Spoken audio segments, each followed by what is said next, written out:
Então, dia 8 de março, hoje, falar do Dia da Mulher é meio que até complicado, porque exige muita reflexão. A gente está acostumado a celebrar, comemorar esse dia, e bem justo, por sinal, Dia da Mulher, mas a gente esquece que a mulher, ela tem sido negligenciada ao longo da história. Aliás, eu quero falar uma coisa aqui.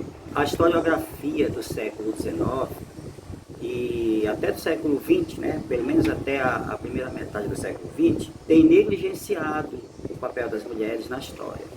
Uma historiografia que tem silenciado as mulheres. A história era feita só por homens. Quem escrevia a história eram os homens. Os heróis da história eram os homens. As grandes decisões políticas, quem tomava eram os homens. Então assim se escrevia a história. Hoje, graças a Deus, a historiografia moderna está resgatando essa parte da história que tem sido negligenciada, né, pelos donos do poder, por uma cultura machista.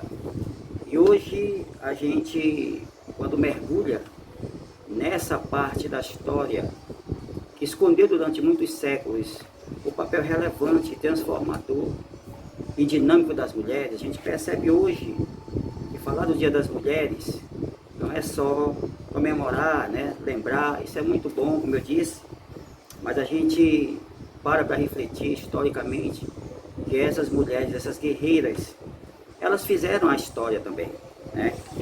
Eu tenho aqui alguns exemplos, né, de mulheres que nem aparecem nos livros de história, ou quando aparecem é apenas feita uma menção sobre elas, né, de forma resumida. Nós temos, por exemplo, já no Egito Antigo, e olha que eu não vou nem pegar aquela parte da Mesopotâmia, mas eu vou começar aqui pelo Egito Antigo. Uma faraó, vocês nem ouviram falar nela, nem leram no livro de história, é a Hatshepsut. Ela viveu no século XV a.C. Essa faraó, ela realizou grandes obras, né? Ela era negligenciada porque naquele tempo, inclusive, uma das técnicas dos monarcas egípcios de apagar a memória dos seus inimigos era apagar tudo que era registro, todos os feitos que seus antecessores, inimigos políticos tinham feito, eles apagavam. Então não havia quase nomes de faraós ou governantes que teriam feito grandes obras, né, no passado, e quem estava no poder no momento procurava apagar os feitos, que era para não lembrar exatamente daquele governante. E tinha essa mulher, né, a faraó Hatshepsut, que ela realizou grandes obras, se tornou notória no tempo dela, não é? Ela construiu grandes construções e realizou um comércio próspero ali no Egito. Ou seja, ela fez grandes coisas, mas depois, como eu disse, o nome dela foi apagado da história, por isso que hoje a gente já consegue, né, ver o nome dela aparecer nesses livros de história moderna, mas até pelo menos há um bom tempo atrás, nem se ouvia falar dessa mulher. E hoje a história resgata ela. Aliás, eu quero também falar para vocês, mulheres, que as mulheres egípcias, elas foram inovadoras em muitas coisas. Então, eu quero dizer para você, mulher, lembra quando você estiver lá no espelho da sua casa, passando aquela maquiagem, quando você estiver passando lá aquele batom, né? Quando você estiver ali se embelezando, passando uma hora ali na frente do espelho, colocando aquele batom, retocando e tal, isso é muito legal, porque isso para mim também realça a beleza das mulheres, a beleza natural da mulher. Mas a mulher sempre foi vaidosa. Isso é feminino mesmo, isso é parte da mulher, né? Ela quer parecer mais bonita. E as egípcias, não se sabem até hoje se foram exatamente elas que inventaram o batom, por exemplo. Mas o batom se popularizou entre as mulheres egípcias, né? As mulheres que queriam parecer mais bonitas ou queriam se enfeitar, usar o batom como forma de atração sexual ou de status social. O fato é que depois, né, as mulheres gregas, as mulheres lá da Idade Média, elas vão usar essa técnica, né, já de outras formas, de outras maneiras, claro. E hoje, em plena modernidade, então, você quando vai se retocar no espelho, você saiba que você está repetindo um ritual de 3.000 anos atrás. As mulheres egípcias já faziam isso. Isso é muito interessante, né? Na Idade Média também, as mulheres, quando elas iam passar algum produto no rosto para ficar mais claro, mais bonito, elas usavam muito pó de arroz. Um dos produtos que elas usavam.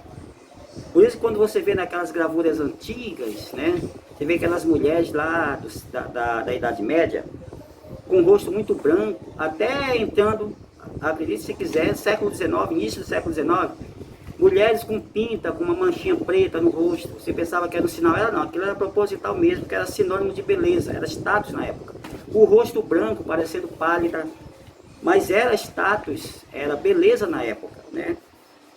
Então, isso nos mostra que a mulher, ela sempre teve essa característica. Isso é fantástico, né?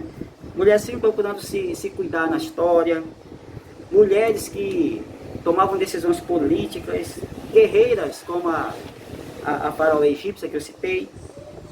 E outra coisa também que a gente lembra, já algum tempo depois, já na Idade Média, a famosa Joana d'Arc, né? Ela viveu no século XV, já depois de Cristo. A Joana d'Arc hoje, né, não é mais novidade para ninguém, já devem ter ouvido falar, ela aparece muito no livro de história, embora com pouca referência. Tem filme sobre ela. Mas quem foi Joana d'Arc? Foi mais uma mulher guerreira que lutou lá na guerra, né, na Guerra dos 100 Anos, entre franceses e ingleses. Ela liderou o exército francês, ela foi uma referência de coragem, uma mulher guerreira, uma mulher que tinha um poder de incentivo muito forte ali, né, para os soldados franceses. Uma mulher que se destaca pela coragem, pela bravura, né, e morreu lutando pelo que acreditava. Ela foi capturada pelos franceses, inimigos dela, né, que eram aliados dos ingleses. Ela foi entregue aos ingleses, foi julgada e condenada como bruxa e morreu queimada, como era o costume na época. Mas a Joana d'Arc deixou um legado que depois inspirou muitas outras mulheres, que era esse legado de lutar pelo que acredita, enfrentar preconceito, já que na época da Guerra dos 100 Anos, não se admitia em hipótese alguma que uma mulher ela lutasse como um soldado, ela se infiltrasse, né, nas colunas lá de soldados os homens. E Joana d'Arc tinha até que se vestir de homem, cortava o cabelo, para disfarçar, né, a aparência feminina. E ela enfrentava preconceitos, foi presa, foi rejeitada pelos próprios amigos, os próprios soldados, né, até ser capturada. Então é um exemplo de mulher fervorosa também, que inspirou outras mulheres posteriormente. E o que dizer de Cleópatra? Também já devem ter ouvido falar, né? Lá no ano 51 a 30 a.C., quando Roma dominava o mundo, né? Ela era também uma das faraós do Egito, na época que Roma dominava o Egito. Também conhecida por ser uma personalidade muito forte e ter uma grande habilidade política na época. Não se admitia, como eu já disse, que uma mulher tivesse grande habilidade política como tinha a Cleópatra. Até porque o machismo, a intolerância, né, contra a mulher era tão forte que quando uma mulher, por exemplo, como a Cleópatra, né, que tinha uma autoridade invejosa, né, tomava decisões assim bem fortes, mexia com os outros governantes. Até que o Júlio César, que na época ele estava governando Roma como ditador, ele se apaixona por Cleópatra. Ele fica abismado com tamanha coragem. E outra coisa também, dizem as más línguas que a Cleópatra, ela não era muito bonita, não tinha muita beleza física. Diziam até que ela era caolha, coisa desse tipo, né? Tinha algum defeito físico. Não se sabe se isso é verdade, porque até hoje não encontraram ainda nenhuma foto, nenhuma representação dela, né? Só em moedas antigas, aquele desenho bem mal feito mesmo, se fazia na moeda antiga. Mas o fato é que Cleópatra, ela invejava muitos governantes, muitos homens poderosos. Júlio César se apaixonou por ela, né? Dizem que ela podia ser feia, mas dizem que na cama ela fazia maravilhas, ela seduzia todos os homens que ela queria. E ela conseguiu seduzir Júlio César, o grande, o poderoso general romano, teve um filho com ele, né? Depois, quando Júlio César foi assassinado, aí um outro governante, um dos outros governantes de Roma, o segundo triunvirato, Marco Antônio, o general Marco Antônio, né? Um homem conhecido pela sua rigidez, pela sua postura de intolerante, visita o Egito e se apaixona por Cleópatra. E tem 2 filhos com ela. E com ela ele morre também. Depois que o Egito é invadido, né, diz a lenda que ela se suicidou, se deixou picar por uma cobra. Não se sabe também até hoje se isso é verdade. Aparece muito nos poemas antigos, né? William Shakespeare, por exemplo, ele fala muito sobre Cleópatra. Inclusive foi ele que disse que Cleópatra teria sido envenenada, se deixado picar por uma cobra venenosa. Mas, lendas à parte, o fato é que Cleópatra existiu sim, e a história mostra que ela foi uma mulher decidida, uma mulher que calou a boca de muitos homens, uma mulher que mostrou que não só os homens tinham habilidades políticas, habilidades artísticas, mas ela provou que ela, como uma grande governanta que ela era, ela conseguiu o que ela queria, né? Seja por meio político, mostrando a sabedoria de uma mulher, seja por meios sedutores, mostrando que uma mulher, quando ela quer, ela pode usar esse poder maravilhoso que Deus deu para ela, que é o poder da sedução.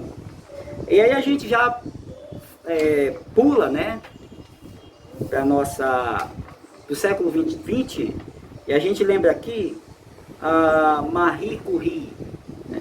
Ela morreu em 1934. Quem era essa mulher? Era uma cientista polonesa que saiu da Polônia, perseguida, né, por sinal, por ser mulher.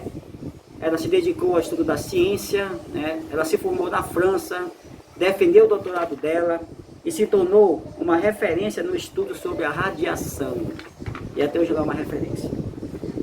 E ela foi a primeira mulher a ganhar um prêmio Nobel. Por 2 vezes ela ganhou. Nunca tinha acontecido isso na história. Jamais alguém poderia imaginar que uma mulher ela poderia superar outros homens, outros cientistas dessa forma, né? na ciência, na sua capacidade de estudar as leis da natureza, de fazer descobertas científicas, escrever livros. Então a Marie Curie ela se superou na época. E mais recentemente nós temos aqui também uma muçulmana chamada Malala Yousafzai. Malala Yousafzai. Essa mulher, ela ainda está viva, ela é uma militante, né, paquistanesa, né, que lutou pelos direitos das mulheres de estudarem no Paquistão. O Paquistão, ele, por ser um país muçulmano radical, não permite que mulheres frequentem a escola e muito menos que mulheres tenham conhecimento acadêmico. Mas a Malala, ela botou para cima, ela enfrentou preconceito social, preconceito estrutural, ela enfrentou tradição, foi perseguida, tentaram matar ela através de um atentado no ônibus, ela escapou ilesa, se mudou para a Inglaterra, onde mora até hoje, mas continua militando em prol do direito das mulheres irem à escola, frequentarem universidades, né? E ela se inspirou na Marie Curie também, né?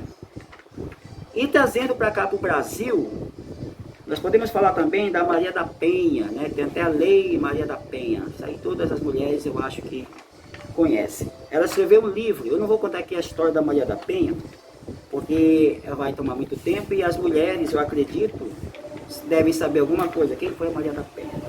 Ela escreveu um livro na época que ela estava apanhando do marido, que ela estava sofrendo preconceito, que ela estava buscando direitos dela como cidadã, não era nem como mulher, era como cidadã mesmo. Mas era discriminada. A justiça na época, as instâncias jurídicas que ela procurou na época para se defender da agressão do marido e do preconceito, minimizavam a situação dela. Mas ela não se calou também. Ela fez faculdade, ela fez mestrado, né?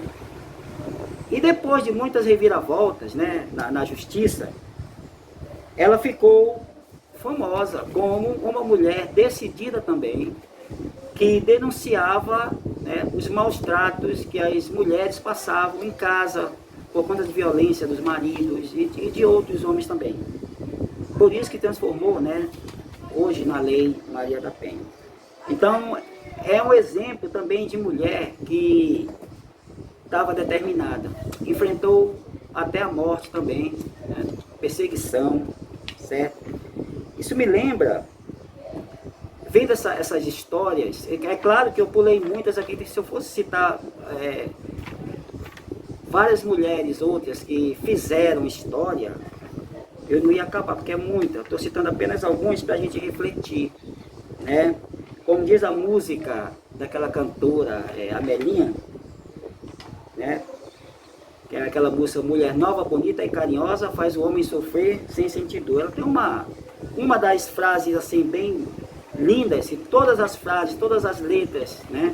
Toda a letra dessa música é divina, na minha opinião. Mas tem uma que eu achei muito legal, ó. Quem não ama o sorriso feminino, desconhece a poesia de Cervantes. Cervantes, para quem não sabe, foi aquele poeta lá da Idade Média espanhol que escreveu Dom Quixote. E a Melinha foi muito feliz nessa música, né? Ela, inclusive eu convido vocês, quem puder ouvir essa música, e refletir, que é uma história essa música. Ela fala de vários personagens, mulheres, claro, que fizeram história, né? E a Melinha foi muito feliz nisso. E realmente, quem não gosta, eu concordo com a Melinha quando ela fala que quem não ama o sorriso feminino, desconhece a poesia de Cervantes. Eu vou mais além. Quem não ama o sorriso feminino, desconhece a beleza pura, a bondade, essa feminilidade que Deus colocou na mulher, que ciência nenhuma explica. Não tem como a gente explicar através de palavras. A mais profunda filosofia não consegue explicar essa feminilidade que Deus colocou nesse ser maravilhoso, que molda o universo com a sua beleza, que faz até a lua escurecer e o sol subir pela sua beleza, pela sua bondade, pela sua voz. Eu, particularmente, sou muito fã de mulheres. A mulher, ela não é só uma criação divina, ela não é só um par para o homem. A mulher é a mulher. Não tem como definir isso. Como eu disse, a mais pura filosofia não consegue. A ciência não consegue. Porque a mulher tem algo que já nasce com ela, que só ela tem. Não adianta fazer experimentos, não adianta tentar imitar, porque a mulher, ela é a mulher. Ela entenda, ela é a mulher. Ela não é uma mulher. É o ser mais puro, mais perfeito que Deus fez. É a divindade, eu diria, personificada em forma de ser humano. A voz doce de uma mulher, o carinho de uma mulher, o toque de uma mulher, o cuidado de uma mulher, a ajuda de uma mulher. Não tem ciência que consiga explicar isso. É feminilidade pura, né? Lá em Provérbios tem uma coisa muito linda também, que eu achei legal, em Provérbios 31, versículo 25, fala assim, ó: a força e a dignidade são os seus vestidos, e quanto ao dia de amanhã, não tem preocupações. E a Bíblia fala muito, né, da mulher como essa coisa maravilhosa que Deus fez, que reflete a beleza, a bondade de Deus, né? E aí eu termino a minha homenagem a você, mulher, eu termino com essa frase da música do cantor Erasmo Carlos, né? O nome da música é Mulher, Mulher. Ele fala assim: mulher, mulher, na escola em que você foi ensinada, jamais tirei um 10. Sou forte, mas não chego aos teus pés. Então, quero dizer para você, mulher que me ouve, não importa a sua idade, não importa a sua condição social, não importa o seu grau de escolaridade, não importa a sua condição financeira, não importa a situação que você esteja, não importa seu status civil, casada, solteira, viúva. Vou dizer uma coisa para você aqui, minha querida. Você é a coisa mais importante para nós, homens, que Deus fez. E você é a coisa mais importante da natureza. Você é que faz a vida se tornar uma arte. Se não fosse você, a vida seria monótona. A vida, ela é mais linda, mais digna de ser vivida, porque você torna a nossa vida algo especial. Parabéns para você no seu dia.